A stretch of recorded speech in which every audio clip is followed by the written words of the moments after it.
నమస్తే, welcome to non stop news. రోజంతా బిజీగా ఉన్నారా? న్యూస్ అప్డేట్స్ మిస్ అయ్యారా? డోంట్ వరీ, బ్రేక్స్ లేకుండా బోర్ కొట్టకుండా నాన్ స్టాప్ న్యూస్ ప్రతిరోజు రాత్రి 9 గంటలకు. నేను Anusri. This is Karthik. Land titling act అంశంలో టీడీపీ చేస్తున్న ఫేక్ ప్రచారంపై సిఐడి విచారణ చేస్తోంది. మంగళగిరిలో టీడీపీ ఆఫీస్ కు వెళ్లి నోటీసులు ఇచ్చింది. అక్కడెవరూ అందుబాటులో లేకపోవడంతో సిబ్బందికి నోటీసులు అందించారు. టీడీపీ ఆఫీస్ ఇన్ఛార్జ్ అశోక్ బాబుతో ఫోన్లో మాట్లాడారు సిఐడి అధికారులు.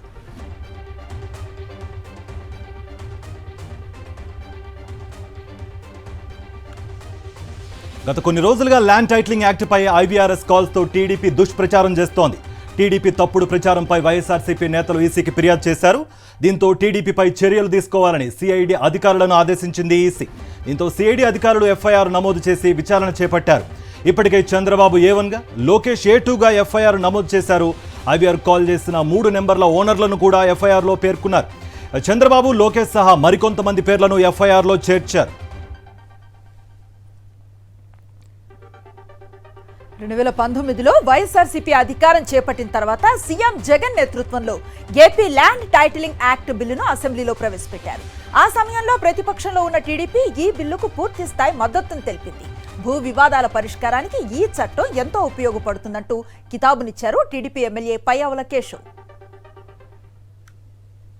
ఇవాళ భూమి కొనాలంటే భయపడేటువంటి పరిస్థితులు ఉన్నాయి. అది నిజమైనటువంటి టైటిల్, డిస్ప్యూటెడ్ టైటిల్ అనేటువంటిది ఈ పరిస్థితుల్లో ఈ బిల్లు రావాల్సినటువంటి అవసరం ఉందనేటువంటిది భారతదేశ ప్రభుత్వం కూడా గుర్తించింది అధ్యక్ష. ఇది need of the hour. Land title క్లియర్గా పెట్టకపోతే ప్రాబ్లం అవుతుంది అనేటువంటి ఉద్దేశంతో భారత ప్రభుత్వం కూడా నేషనల్ ల్యాండ్ రికార్డ్స్ మోడర్నైజేషన్ అనేటువంటి స్కీమ్ని ప్రారంభించి అన్ని రాష్ట్రాలని కూడా దీన్ని ఇంప్లిమెంట్ చేయమని చెప్పి కోరడం జరిగింది. డెఫినెట్లీ ఇది ఒక పాజిటివ్ డైరెక్షన్లో వెళ్ళేటువంటి బిల్లే ఇది. దీనికి మేము మద్దతు తెలుపుతూ సెలవు తీసుకుంటున్నాం అధ్యక్ష. 2019 అసెంబ్లీ సమావేశాల్లో ఈ బిల్లుకు పూర్తిస్థాయి ఆమోదం తెలిపిన టీడీపీ ఇప్పుడు ఎన్నికలు రాగానే మాట మార్చిందని సజ్జల మండిపడ్డారు. ప్రజలకు ఎంతో ప్రయోజనం చేకూర్చే ఈ బిల్లుపై మాట మార్చిన టీడీపీపై తీవ్ర స్థాయిలో ధ్వజమెత్తారు. తెలుగుదేశం పార్టీ దీన్ని పూర్తిగా మద్దతు తెలిపిన యాక్ట్. ఇది అసెంబ్లీలో మద్దతు తెలిపిన యాక్ట్. ఈరోజు ఎన్నికలు వస్తున్నాయని చెప్పి దాని మీద మామూలు విషయం కాదు, ఇంతకంటే ప్రపంచంలో నీచులు ఎవరైనా ఉంటారా? రాజకీయ వ్యభిచారులు ఎవరైనా ఉంటారా? దేనికైనా ఒక హద్దు పద్దు లేదా? ఏం నేర్పాలనుకుంటున్నారు ఆయన భవిష్యత్ తరాలకు? ఇప్పుడున్న వాళ్ళకు ఏం చెప్పాలనుకుంటున్నారు చంద్రబాబు నాయుడు? అరే నువ్వు సపోర్ట్ చేశావు, మీ వాళ్ళు కూడా అందరు సపోర్ట్ చేశారు, పార్టీ సపోర్ట్ చేసింది. ఒక యాక్ట్ పాస్ అయ్యి ఈరోజు మంచి కార్యక్రమం జరుగుతుంటే దీని మీద దుమ్మెత్తిపోసి దాంతోపాటు ప్రజలను భయభ్రాంతులు చేసే ఈ వ్యక్తి అసలు స్వరూపం, నగ్న స్వరూపం ప్రజలందరూ గమనించాలి.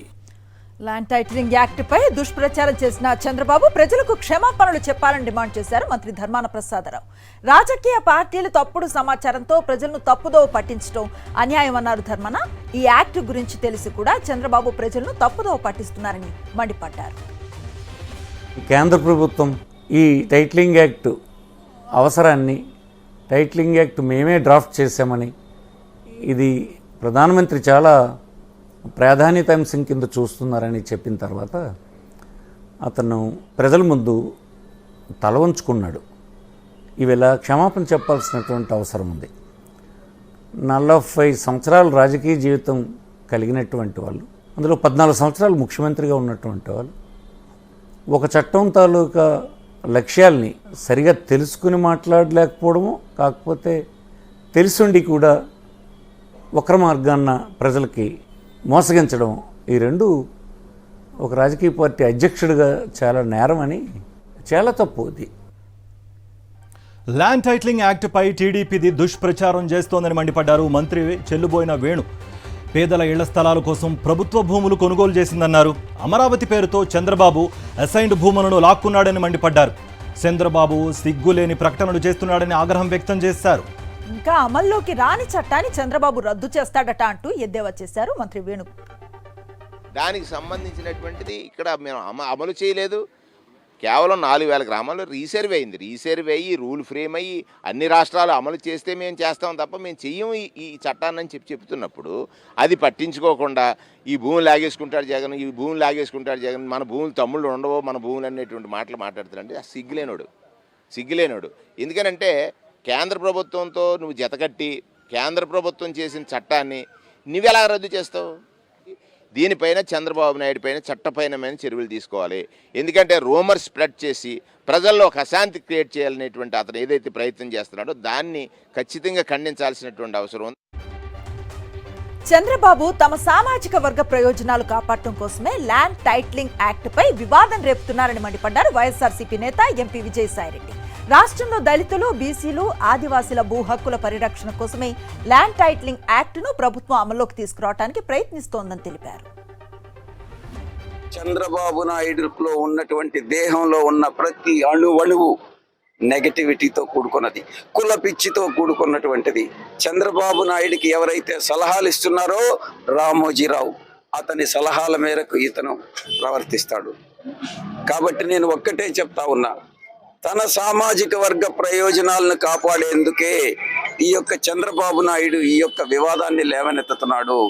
ఇది మేము చేసినటువంటి ఈ యొక్క చట్టం దళితులు, పేదలు, బలహీన వర్గాలు, బీసీలు, ఆదివాసీలు వీళ్ళందరి హక్కుల కోసం, భూ హక్కుల కోసం మేము చేసినటువంటి ఈ చట్టం ఎంతో ఉన్నతమైనటువంటి చట్టంగా నేను అభివర్ణిస్తా ఉన్నా.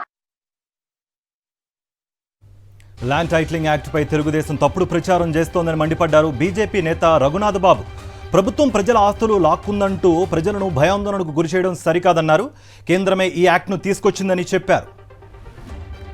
ఈ యాక్ట్ అనేది నీతి ఆయోగ్ ఇచ్చినటువంటి సూచన మేరకి కేంద్ర ప్రభుత్వం అన్ని రాష్ట్రాలకు కూడా ఒక ఇచ్చింది.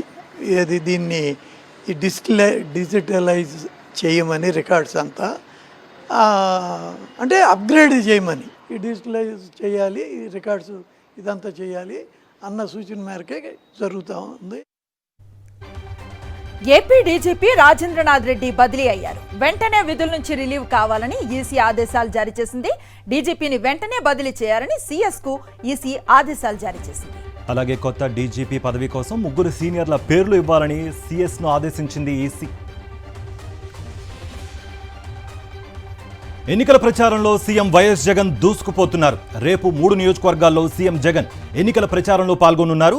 ఉదయం 10 గంటలకు బాపట్ల పార్లమెంట్ పరిధిలోని రేపలలో ఏర్పాటు చేసిన ఎన్నికల సభలో ప్రసంగించనున్నారు. మధ్యాహ్నం 12:30 పల్నాడు జిల్లా మాచర్ల శ్రీనివాస్ మహల్ సెంటర్లో జరిగే బహిరంగ సభలో సీఎం జగన్ పాల్గొంటారు. అనంతరం మచిలీపట్నం వల్లూరి రాజా సెంటర్లో మీటింగ్లో సీఎం వైఎస్ జగన్ పాల్గొంటారని వైఎస్ఆర్సీపీ రాష్ట్ర ప్రధాన కార్యదర్శి తలసిల రఘురాం వెల్లడించారు. వైఎస్ఆర్ కడప జిల్లా పులివెందుల నియోజకవర్గం వేముల మండల పరిధిలో శేషన్న గారి పల్లె, బచ్చయ్య గారి పల్లెల్లో సోదరుడు ఈసీ దినేష్ రెడ్డితో కలిసి ఇంటింటి ప్రచారంలో పాల్గొన్నారు వైఎస్ భారతి. ఎన్నికల ప్రచారానికి వచ్చిన వైఎస్ భారతికి గ్రామస్తులు ఘన స్వాగతం పలికారు. 5 ఏళ్ల పాలనలో సీఎం వైఎస్ జగన్మోహన్ రెడ్డి అందించిన సంక్షేమ పథకాల్ని స్థానికులకు వివరించారామె. పులివెందుల అసెంబ్లీ అభ్యర్థిగా వైఎస్ జగన్ను, కడప ఎంపీ అభ్యర్థిగా అవినాష్ రెడ్డిని భారీ మెజారిటీతో గెలిపించాలని ఓటర్లకు విజ్ఞప్తి చేశారు. గ్రామంలో గడప గడపకు వెళ్లి ప్రచారం చేశారామె.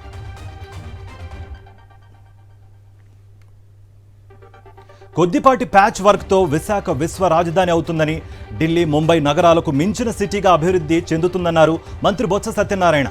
సంపద సృష్టికి అవసరమైన అన్ని సదుపాయాలు విశాఖకు మెండుగా ఉన్నాయని, అందుకే ఈ నగరాన్ని పరిపాలనా రాజధానిగా నిర్ణయించామని చెప్పారు మంత్రి బొత్స.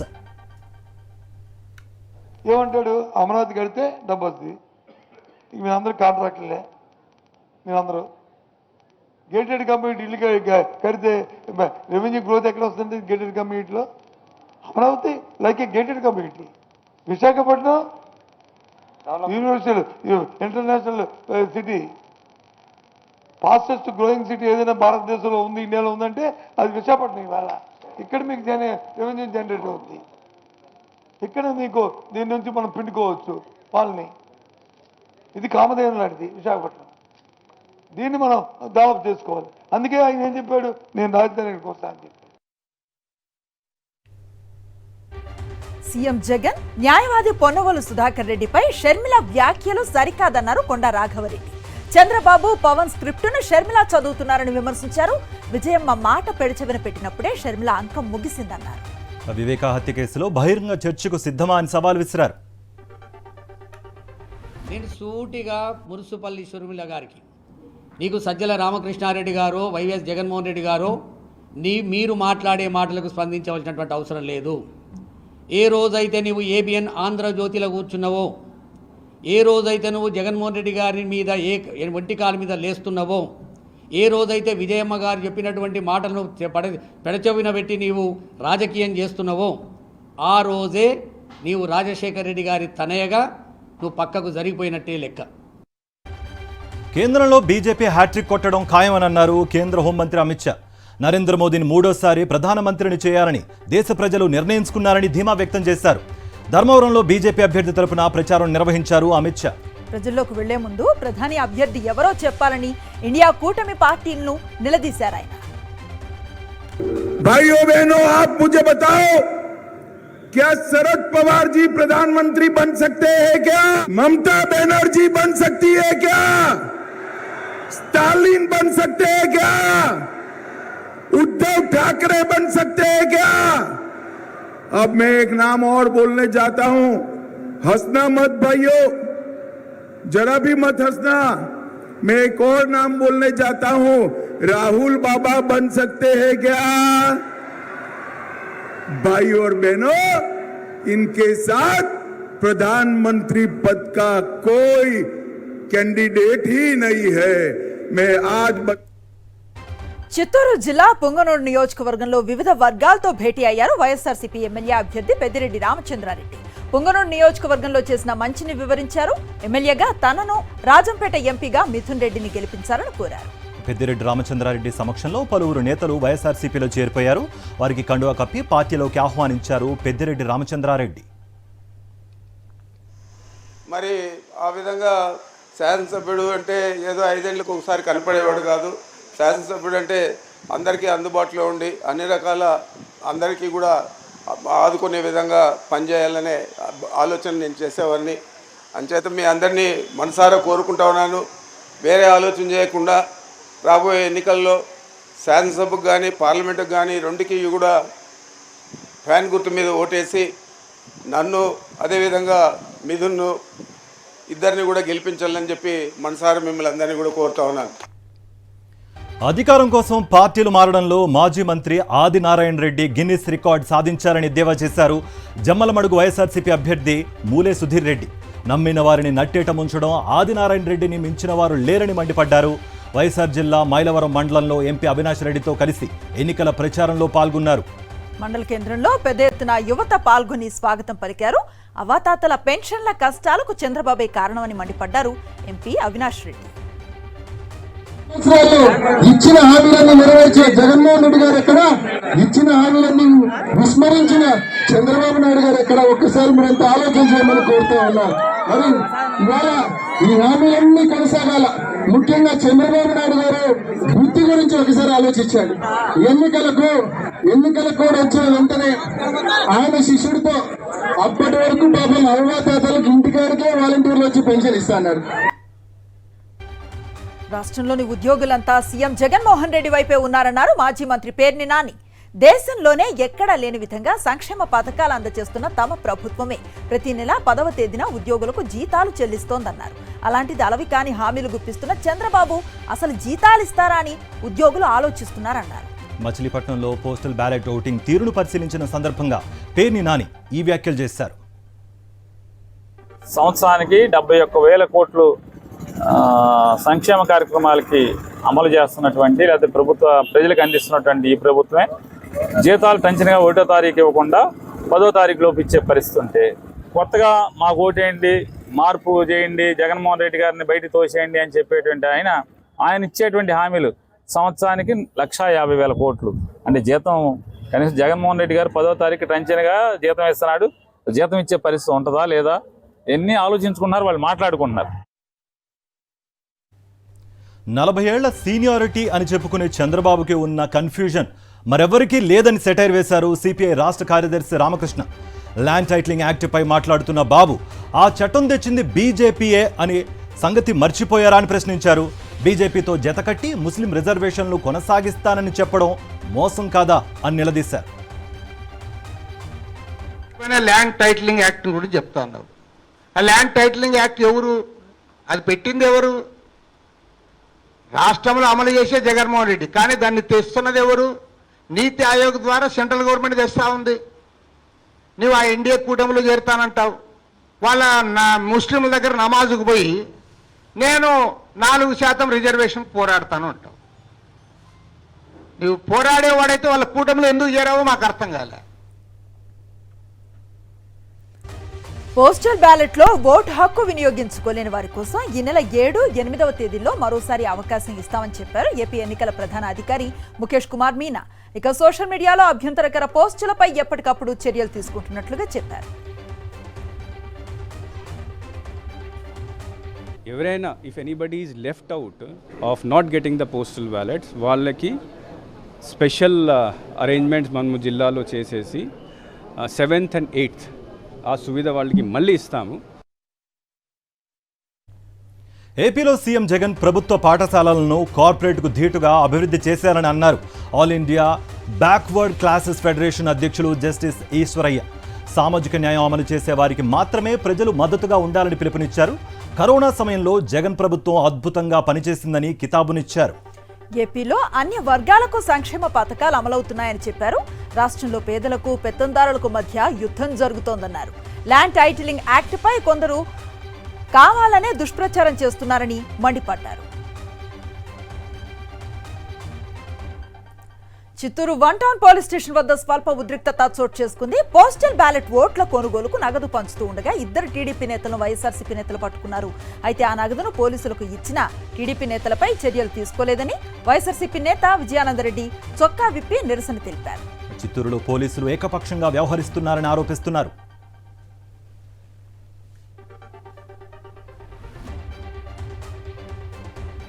శ్రీ సత్యసాయి జిల్లా ధర్మవరంలో కూటమి నేతలు ఎన్నికల కోడ్ను ఉల్లంఘించారు. కేంద్ర మంత్రి అమిత్ షా పర్యటన నేపథ్యంలో పట్టణంలో భారీగా ఫ్లెక్సీలు, హోర్డింగ్లు ఏర్పాటు చేశారు. రహదారి మధ్యలో ఇతర చోట్ల జెండాలను కట్టారు. అమిత్ షా, చంద్రబాబు నాయుడుకు స్వాగతం పలుకుతూ బీజేపీ అభ్యర్థి సత్యకుమార్ యాదవ్, స్థానిక నేతలు వీటిని ఏర్పాటు చేశారు. పలు ఆటోలకు సైతం జెండాలను కట్టి తిప్పారు. యథేచ్ఛగా ఎన్నికల కోడ్ ఉల్లంఘన జరిగినా ఎన్నికల అధికారులు పట్టించుకోరా అని స్థానికులు ప్రశ్నించారు.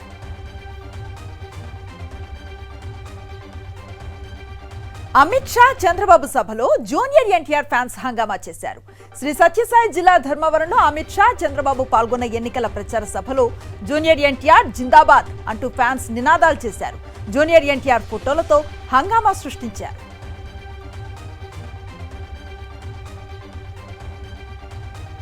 తెలంగాణలో కాంగ్రెస్ ప్రభుత్వంపై అప్పుడే తిరుగుబాటు మొదలైందన్నారు మాజీ సీఎం కె చంద్రశేఖరరావు.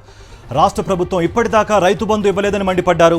వరి పైరు నాటేటప్పుడు కాకుండా వడ్లు జోకేటప్పుడు సాయం ఇవ్వడం ఏంటని ఎద్దేవా చేశారు. తెలంగాణ మళ్ళీ ఇప్పుడు మర్రబడ్డది, అయిపోయింది, తెలిసిపోయింది కదా. మొదటి దెబ్బనే పడే రైతు బంధు మన ముఖ్యమంత్రి పోయి నేను 9 తారీఖు లోపల మొత్తం ఎత్తా అంటాడు. ఏది పంటలు కోసి పంటలు వచ్చి జోకుతుండ్రు దిక్కు నాటేసేటప్పుడు ఇస్తాడా, ఎవడన్నా జోకేటప్పుడు ఇస్తాడా? ఇవాళ చదివితే ఓ 1000 కోట్లు పెట్టుబడి పెట్టే కంపెనీ మద్రాసుకి వెళ్ళిపోయింది, తమిళనాడు రాష్ట్రానికి వెళ్ళిపోయింది. ఇవాళ చూస్తే అల్యూమినియం అండ్ ప్లాస్టిక్ ఇండస్ట్రీకి కరెంటు కోతలు పెడుతున్నది ప్రభుత్వం. రోజుకు 5-6 సార్లు ట్రిప్ అవుతున్నది. వాళ్ళ మధ్యలో ప్రాసెస్లో పని ఆగిపోయి వాళ్ళు పెదవి విరుస్తున్నారు. బలహీన వర్గాల హక్కులను లాక్కోవటానికి బీజేపీ కుట్ర చేస్తోందని ఆరోపించారు కాంగ్రెస్ నేత రాహుల్ గాంధీ. నిర్మల్లో కాంగ్రెస్ జన జాతర బహిరంగ సభలో సీఎం రేవంత్ రెడ్డితో కలిసి రాహుల్ పాల్గొన్నారు. ఈ సందర్భంగా మళ్లీ ఎన్డీఏ అధికారంలోకి వస్తే రిజర్వేషన్లు తొలగించే ప్రమాదం ఉందన్నారు రాహుల్ గాంధీ. రిజర్వేషన్లపై బీజేపీ మనసా వాచా కట్టుబడి ఉందన్నారు తెలంగాణ బీజేపీ అధ్యక్షుడు కిషన్ రెడ్డి.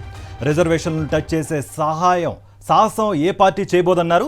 ప్రజలకు ఇచ్చిన హామీలను అమలు చేయడం చేతగాక ఇలాంటి తప్పుడు ప్రచారాలకు కాంగ్రెస్ పాల్పడుతోందని మండిపడ్డారు. కాంగ్రెస్ ప్రభుత్వాన్ని కూల్చే ఉద్దేశం తమకు అస్సలు లేదని, ఒకవేళ అంతర్గత కలహాలతో ప్రభుత్వం కూలిపోతే ఏమీ చేయలేమన్నారు కిషన్ రెడ్డి. నైతికత లేదా రాజకీయాలలో? బాధ్యత లేవా? ఏదైతే మాట్లాడొచ్చా? రిజర్వేషన్ తీస్తాను కలవాడు ఆయనకి ఇంట్లో కూర్చుంటే రాత్రి పండుకుంటే రిజర్వేషన్ తీస్తాను ఎవడు చెప్పిండు?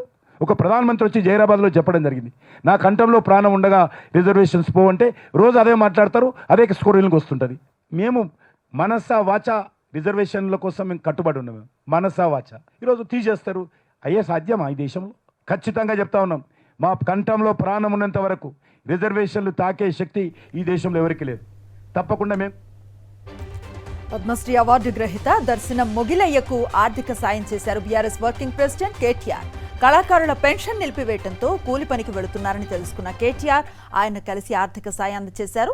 తక్షణమే కళాకారుల పెన్షన్తో పాటు అన్ని రకాల హామీలను నెరవేర్చాలని ప్రభుత్వానికి విజ్ఞప్తి చేశారు.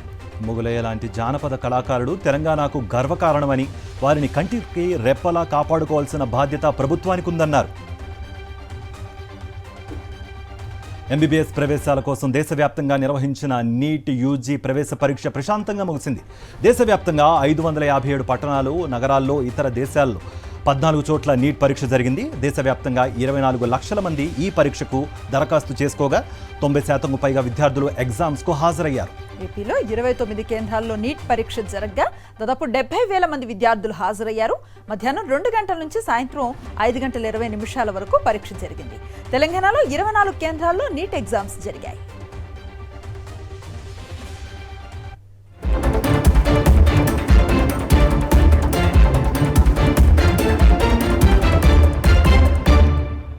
జాతీయ వార్తలకు వద్దాం. రామ జన్మభూమి అయోధ్యలో పర్యటించారు ప్రధాని నరేంద్ర మోదీ. రామ్ లల్లాను దర్శించుకుని ప్రత్యేక పూజలు నిర్వహించారు. భవ్య రామ మందిరంలో బాలక్ రామ్ ప్రాణ ప్రతిష్ఠ తర్వాత ప్రధాని మోదీ అయోధ్యకు రావటం ఇదే తొలిసారి. ప్రధాని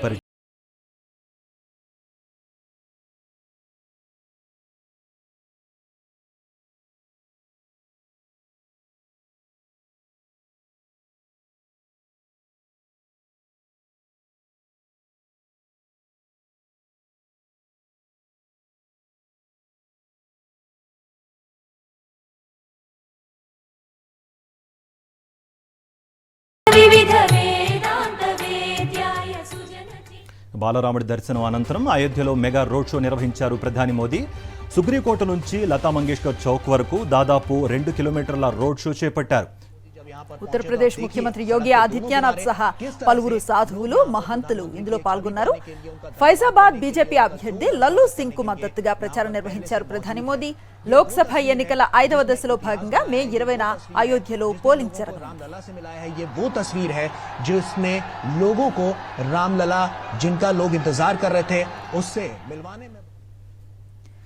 సార్వత్రిక సంగ్రామంలో 3వ దశ పోలింగ్ కు కౌంట్ డౌన్ మొదలైంది. మే 7వ తేదీన 12 రాష్ట్రాలు, ఒక కేంద్ర పాలిత ప్రాంతంలో 93 లోక్సభ స్థానాలకు ఓటింగ్ నిర్వహించనుంది ఈసీ. ఈ నియోజకవర్గాల్లో సాయంత్రం 5 గంటలతో ప్రచారానికి తెరపడనుంది. దాదాపు 2 నెలలుగా హోరెత్తిన మైకులు సైలెంట్ అయిపోయాయి. 3వ దశలో కర్ణాటక, గుజరాత్, మధ్యప్రదేశ్, మహారాష్ట్ర, ఉత్తరప్రదేశ్, పశ్చిమ బెంగాల్, అస్సాం, బీహార్, ఛత్తీస్గఢ్, గోవా రాష్ట్రాలతో పాటు కేంద్ర పాలిత ప్రాంతం దాద్రా అండ్ నగర్ హవేలీ, డామన్ అండ్ డయ్యూల్లో పోలింగ్ జరగనుంది.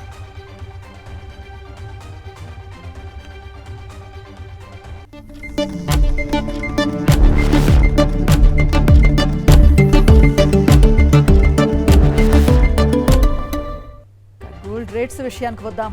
గత కొన్ని రోజులుగా బంగారం ధరలు తగ్గుతూ పెరుగుతూ ఉన్నాయి. ఈ రోజు మాత్రం ఉలుకు పలుకు లేకుండా అన్నట్లుగా పసిడి ధరలు స్థిరంగా ఉన్నాయి. హైదరాబాద్, విజయవాడలో 10 గ్రాముల 22 క్యారెట్స్ బంగారం ధర 65,850 రూపాయలు కాగా 10 గ్రాముల 24 క్యారెట్స్ బంగారం ధర 71,830 రూపాయలుగా ఉంది. దేశ రాజధాని ఢిల్లీ, చెన్నైలో కూడా నేడు బంగారం ధరలో ఎటువంటి మార్పు లేదు. వెండి ధరలు కూడా స్థిరంగా ఉన్నాయి.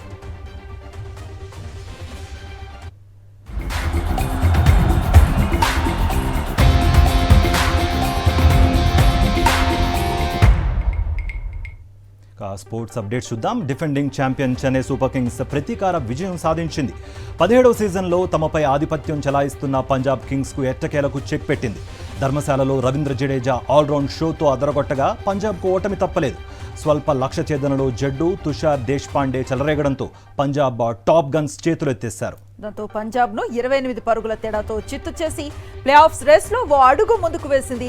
హ్యాట్రిక్ విజయంతో 1-2 స్థానాలు ఎగబాకాలనుకున్న శ్యామ్ కరణ్ బృందం ఆశలు అడియాసలయ్యాయి.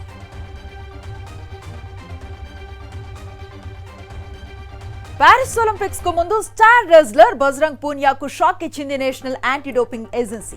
పూనియాను నిరవధికంగా సస్పెండ్ చేస్తూ ఉత్తర్వులు జారీ చేసింది. డోప్ టెస్ట్ కోసం యూరిన్ శాంపిల్స్ ఇవ్వనందుకు ఈ చర్యలను చేపట్టింది నాడా.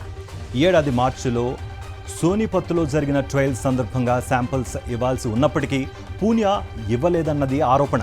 దీంతో భవిష్యత్తులో మరే రెజ్లింగ్ ఈవెంట్లో పాల్గొనకుండా సస్పెండ్ చేసింది యాంటీ డోపింగ్ ఏజెన్సీ. ఈ నిర్ణయంతో మే నెల చివరిలో జరగనున్న ప్యారిస్ ఒలింపిక్స్ సెలక్షన్ ట్రయల్స్కు దూరం కానున్నాడు బజరంగ్ పూనియా. నాడా ఆరోపణలను ఖండించిన పూనియా న్యాయ పోరాటం చేస్తానని హెచ్చరించాడు.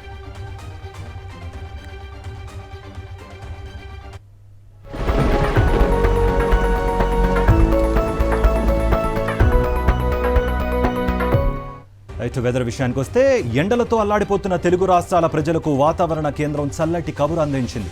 దక్షిణ ఛత్తీస్గఢ్ నుంచి రాయలసీమ వరకు తెలంగాణ మీదుగా ద్రోణి విస్తరించి ఉందని తెలిపింది. దీని ప్రభావంతో ఈ నెల 7న తెలుగు రాష్ట్రాల్లో ఓ మోస్తరు నుంచి భారీ వర్షాలు పడే అవకాశం ఉందని చెప్పింది. రైట్, ఇవి బులెటిన్లోని అప్డేట్స్.